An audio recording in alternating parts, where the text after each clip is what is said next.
Hundi keessan akkam jirtu baga nagaan gara IT Wisdom Zone'itti dhuftanii. Viidiyoo har'aa keessatti karaa salphaa ta'een akkamitti link listii create gochuu akka dandeenyu steepiidhaan ni ilaalla. Kanaaf namoonni viidiyoo kana hordofaa jirtan jalqaba code editorii keessan banattu. C++ code editorii baay'eetu jiru.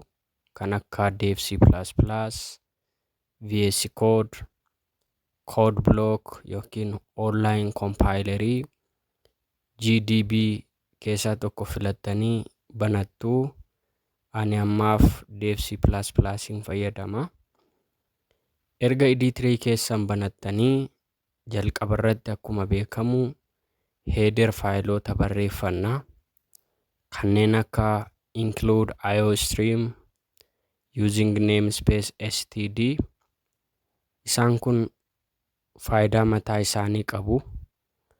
Fakkeenyaaf cout cin commandii fayyadamuuf iostream headerii include gochuu qabna. Itti aansinee structure link list programmii sadan paartii tokkoffaa viidiyoo kanaa keessatti ilaalle create godhanna. Jalqaba node classii create godhanna. Itti aansinee link list classii create goona. Sadaffaa irratti main method create godhanna. Node classiin kan inni define godhu nodii tokkodha. Nodiin tokko immoo daataa fi pointerii yookiin reference next nodii qaba. Kanaaf variable actual data fi addressii next nodii store nuuf godhu create godhannaas keessatti. Access specifier isaanii public godhanna akka isaan bakka hundatti access ta'aniif. Itti aansinee value data fi next pointerii constructorii keessatti initialize godhanna. Constructoriin special functionidha. Yeroo objectiin create ta'u automatically call ta'a. Akkasumas value memberii classii initialize gochuuf nu gargaara. Constructor nameef class naming keenya yeroo hunda wal fakkaachuu qabu. Lammaffaa link list classiidha. As keessatti tokkoffaa head nodii create gochuuf initial value isaa null gochuu qabna. Initial value headii nullidha jechuun listiin keenya duwwaadha jechuudha. Classii kana keessatti operationoota hunda implement goona. Operationoota kana kophaa kophaatti implement gochuuf functionii fayyadamna. Kanaaf jalqaba functionii create godhannaas keessatti mee amma nodii jalqabaa irratti insert kan godhu koodii haa barreessinu. Isa dura garuu steepii akkamii hordofuu akka qabnu haa ilaallu. Jalqaba nodii haaraa create goona.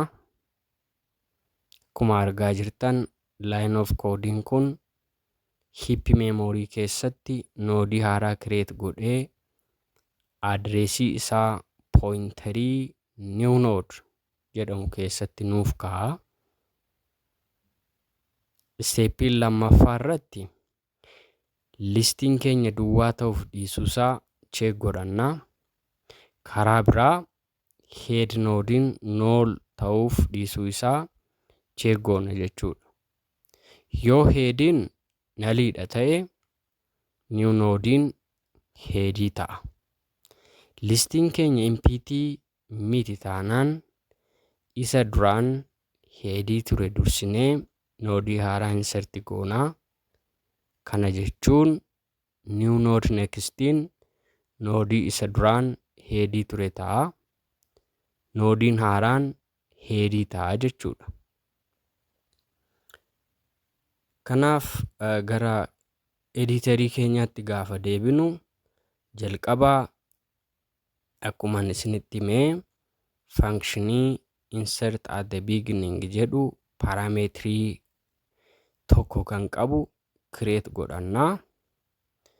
Keessatti C++ koodii noodii jalqaba listii irratti insert nuuf godhu barreessina. Steepii tokkoffaa akkuma dura isinitti hime noodii haaraa create godhannaa.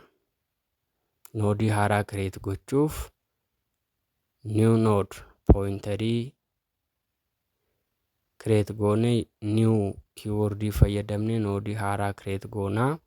Noodii haaraan create ta'e kun immoo new node kan jedhu pointerii kana keessatti adreesiin isaa save nuu ta'a jechuudha. Lammaffaa yoo headiin keenya nalii ta'ee yookiin yoo listiin keenya duwwaa ta'e noodii haaraa headii goona. Isaaf immoo head is equals to new node jenna. Steepii sadaffaa yoo listiin noodii duraan jiraate isa duraan headii ture next new noodii goona. New noodii headii goona. Kana jechuun new node arrow operator next is equals to head jenna. Headiin keenya immoo walqixa new node jenna. Inni kan biraan link listii insert ta'e akkamittiin display goone akka ilaalludha. Operationii kana kophaatti implement gochuuf jalqaba functionii create godhannaa. Void display kan jedhu return type isaa voidii kan ta'e create erga goone. Isa dura garuu adeemsa isaa haa ilaallu. Link listii display goone ilaaluuf steepiin jalqabaa temporary noodii create goone head noodii assign gochuudha. Noodii create ta'etti itti aansinee daataa fi adreesii temporary noodii keessatti store ta'e print goonaa. Steepii sadaffaa irratti pointerii keenya gara noodii itti aanutti move goonaa. Dhumarratti steepii lammaffaa fi sadaffaan kun hanga listiin keenya dhumuutti repeat godhu. Dhumni listii keenya ammoo yoo current nextiin nalii ta'edha. Kanaaf step 2 fi 3 while loopii keessatti barreessinaa jechuudha. Gara code editorii keenyaatti gaafa deebinu steepiin jalqabaa functionii create gochuudhaan irraa erga functionii kana create godhannee current noodii yookiin temporary noodii tokko create goonaa. Isa immoo head noodiitti assign goona.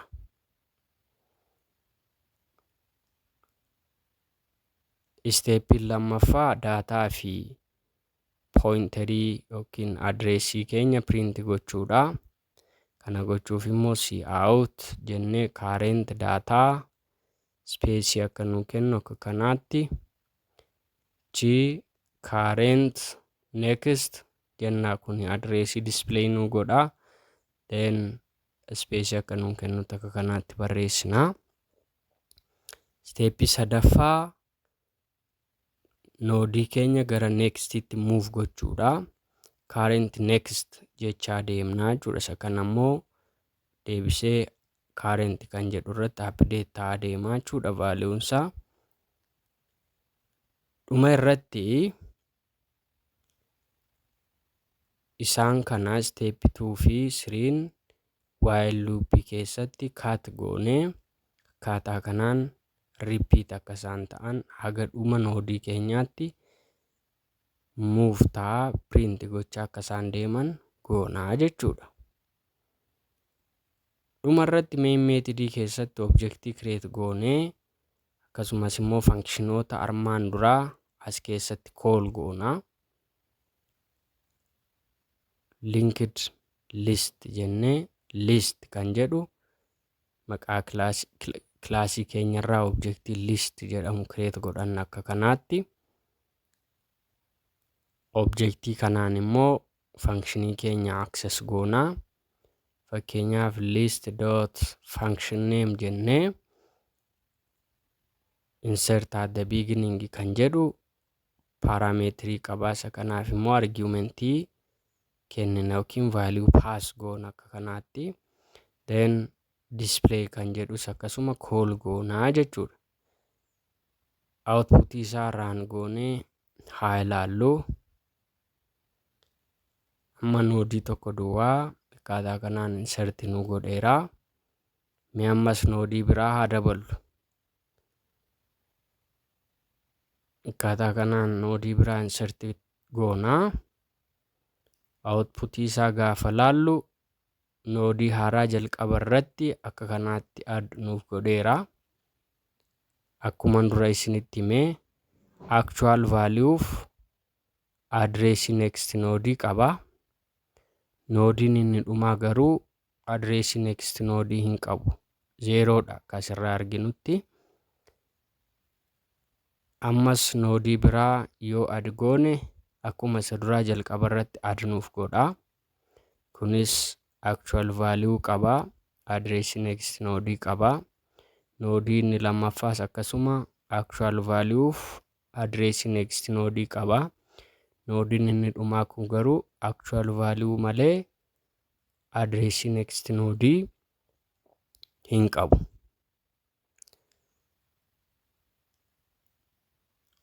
Waan na dhaggeeffattaniif galatoomaa.